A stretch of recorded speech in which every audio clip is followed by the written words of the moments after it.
इब्तिदाई दुनिया से लेकर अब तक बेशुमार किताबें लिखी गई, लिखी जा रही हैं, कयामत तक लिखी जाती रहेंगी।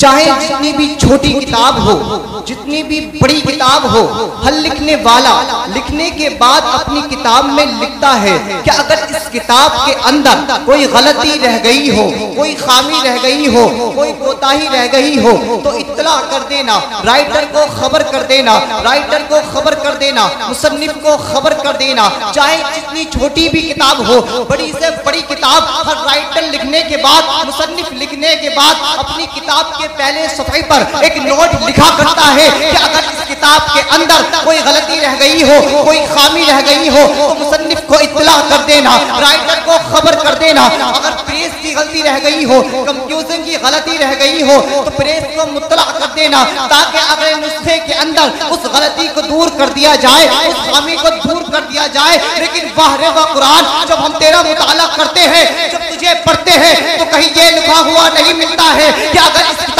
के अंदर कोई गलती रह गई हो, कोई खामी रह गई हो, कोई कोताही रह गई हो तो इत्तला कर देना।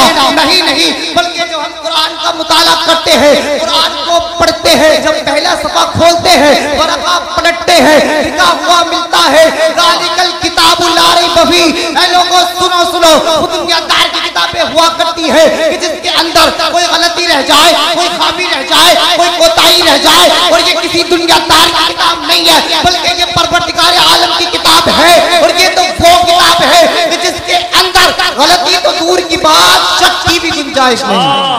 जी जी जी, नारे तकबीर, नारे रिसालत, अज़मते कुरान, फैज़ाने कुरान, सुभान अल्लाह, माशाअल्लाह। बहुत खूब।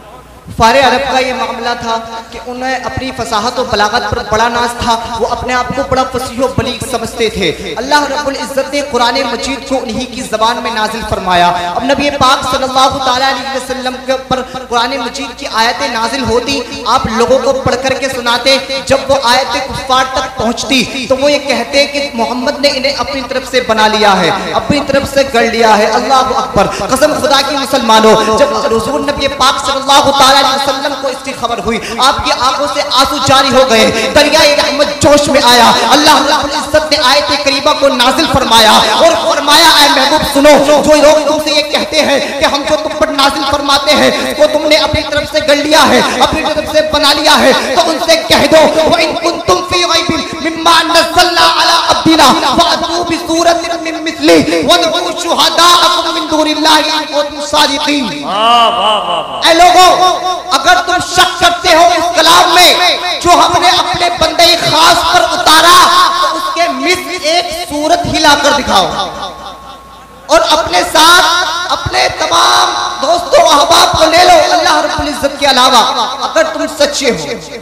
ये चैलेंज कुफ्फार को दे दिया जाता है। अब कुफ्फार का मामला ये था, हर साल उनके यहाँ पर एक मुसाबका लगता था। खुदा का दस्तूर ये था कि एक तारीख को मुतअय्यन कर दिया जाता, उस तारीख को पूरे अरब के बड़े बड़े शुआरा, बड़े बड़े फसाहा अरब के कसाइद लिख करके लाते थे और हरम शरीफ के अंदर बड़े बड़े फसीहुल लिसान, बड़े बड़े बलीगुल बयान को मुमतहिन मुकर्रर कर दिया जाता था। जब वो तारीख आती, तमाम अपने अरबी कसाइद को लिख करके लाते थे, तमाम कसाइद को जमा किया जाता, जमा करने के बाद उनको चेक किया जाता, उनको परखा जाता और जो कसीदा तमाम मेयार से, वसाहत और बलागत में तमाम मेयार से नंबर 1 पर आता था, उस कसीदे को नंबर 1 दे दिया जाता और खाने काबे की दीवार पर लटका दिया जाता था। अब एक मर्तबा हुजूर नबी पाक सल्लल्लाहु अलैहि वसल्लम की बारगाह में एक सहाबी आए और अर्ज़ की, या रसूल अल्लाह, अगर इजाजत हो तो आने वाले मुसाबके में हम भी कुछ पेश कर दें। हुजूर मुस्कुराए और इरशाद फरमाया कि आने वाले मुसाबके में सूरे कौसर को पेश कर देना।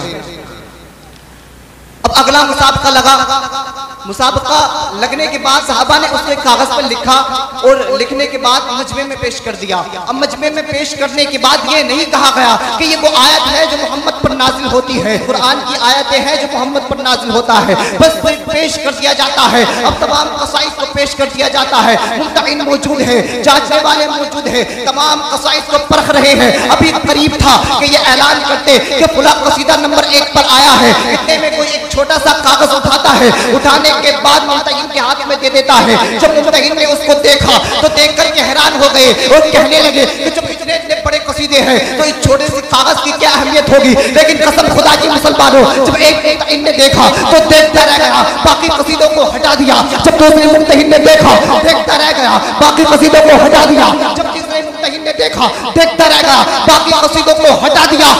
पता है हर मुमतहिन जो अपने आप को बड़ा फसीह बड़ी समझता था, बड़ा फसीहुल लिसान समझता था, हैरत ज़दा है, परेशान है, हैरान है, सोच रहा है कि आखिर कल करने वाला कौन है, आखिर पता नहीं चलता है। तो कसम खुदा की मुसलमानों, ऐलान कर दिया जाता है कि इस सेमिनार के अंदर, इस महफिल के अंदर जो